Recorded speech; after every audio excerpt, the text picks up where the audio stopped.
আপনারা জানেন যে গতকাল সন্ধ্যা থেকে মধ্যরাতের পরে পর্যন্ত যে সংঘর্ষের ঘটনা ঘটেছে, সেই ঘটনায় আমাদের কারোই কাম্য ছিল না। আপনারা জানেন যে জুলাই অভ্যুত্থানে 7 কলেজ, ঢাকা বিশ্ববিদ্যালয় সহ বাংলাদেশের সকল শিক্ষা প্রতিষ্ঠান কাঁধে কাঁধ মিলিয়ে লড়াই করেছে। কালকের যে সংঘাত হয়েছে, সেই সংঘাত 7 কলেজের শিক্ষার্থীরা কামনা করে না, প্রত্যাশা করে না। তারই প্রেক্ষিতে আজকে আমাদের এই সংবাদ সম্মেলনে উপস্থিত সকলকে শুভেচ্ছা জানিয়ে আজকে সংবাদ সম্মেলন আমরা শুরু করছি।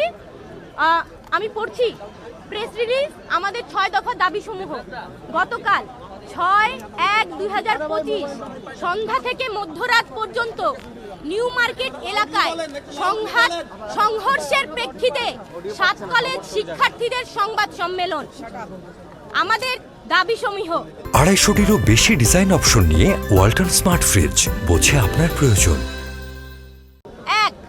ঢাকা কলেজ সহ 7 কলেজের শিক্ষার্থীদের সঙ্গে ঢাকা বিশ্ববিদ্যালয়ের শিক্ষার্থীদের সংঘাতের দায় নিয়ে ঢাকা বিশ্ববিদ্যালয় প্রশাসনকে ক্ষমা প্রার্থনা করতে হবে এবং প্রো ভিসি মামুন আহমেদকে পদত্যাগ করতে হবে। 2. ঢাকা কলেজ শিক্ষার্থী রাকিবকে হত্যার উদ্দেশ্যে হামলা সহ ঢাকা কলেজের শিক্ষার্থীদের ওপর নিউ মার্কেট থানা পুলিশের ন্যাক্কারজনক হামলার ঘটনায় এসি, ওসি সহ জড়িত পুলিশ কর্মকর্তাদের প্রত্যাহার করে তদন্ত সাপেক্ষে বিভাগীয় ব্যবস্থা গ্রহণ করতে হবে। 3.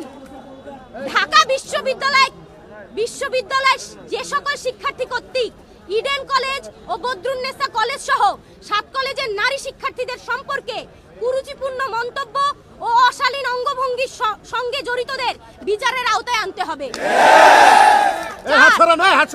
ঢাকা বিশ্ববিদ্যালয়ের সাথে 7 কলেজের একাডেমিক এবং প্রশাসনিক সম্পর্কের চূড়ান্ত অবসান ঘটিয়ে 24 ঘন্টার মধ্যে বাতিল করে শিক্ষার্থীদের দাবি অনুযায়ী স্বতন্ত্র বিশ্ববিদ্যালয়ের রূপরেখা প্রণয়ন করতে হবে। 5.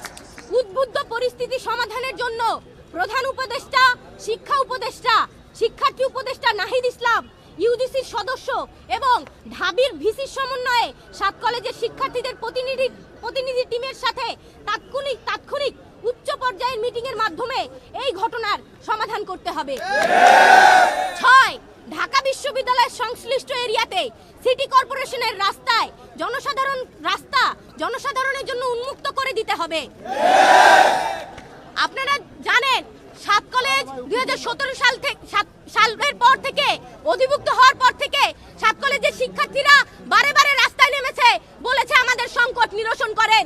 আমরা বারবার বলেছি এই যে শিক্ষার্থীকে বারে মুখোমুখি দাঁড় না করিয়ে এই সংঘাত না তৈরি করে এই বিষয়টির একটা সৃজনশীল সমাধান আপনারা দেন, কিন্তু এই সৃজনশীল সমাধান যতদিন পর্যন্ত দেওয়া না হবে এই সংঘর্ষ কিন্তু চলতেই থাকবে। এই কথা কিন্তু আমরা স্পষ্টভাবে বলে দিতে চাই। তাই আমরা বলছি অতি সত্বর 7 কলেজের এই যে সংকট, সেই সংকটের সমাধান করতে হবে।